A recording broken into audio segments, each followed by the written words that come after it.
ನಮ್ಮ ಶಿವಾಂಕ್ ಅವರು ಇದು ಮಾಡ್ತಾರೆ. Hello, my name is Shivam, and up next is a special dance performance by our little ones to the devotional song Ewa Shivane, Sun Sanandri.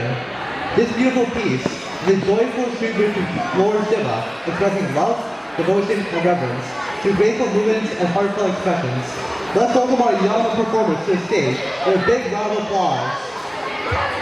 ಈ ನಮ್ಮ ಮುಂದಿನ ಕಾರ್ಯಕ್ರಮಕ್ಕೆ ನಿಮ್ಮ ಈ ಜೋರಾದ ಚಪ್ಪಾಳೆಗಳೊಂದಿಗೆ ಈ ನಮ್ಮ ಸ್ಟೇಜ್ ಮೇಲೆ ವೆಲ್ಕಮ್ ಮಾಡೋಣ. ಸಯಾನಿ ಮುತ್ತಪಲ್ಲಿ, ಸಾನಾ ಮಹಾಲಕ್ಷ್ಮಿ ಮುತ್ತಪಲ್ಲಿ, ಅನಿಕಾ ಶಿವಣ್ಣ, ಅಕ್ಷಯ್ ದೇವಸ್ಥಾನ, ರುಕ್ಮಿಣಿ ಪಶುಪತಿ, ವಿದುಲಾ ಸುರೇಶ್. ನಿಮ್ಮ ಈ ಜೋರಾದ ಚಪ್ಪಾಳೆಯೊಂದಿಗೆ ಈ ವೇದಿಕೆ ಮೇಲೆ ಆಗಮಿಸಿಕೊಳ್ಳೋಣ.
Awesome.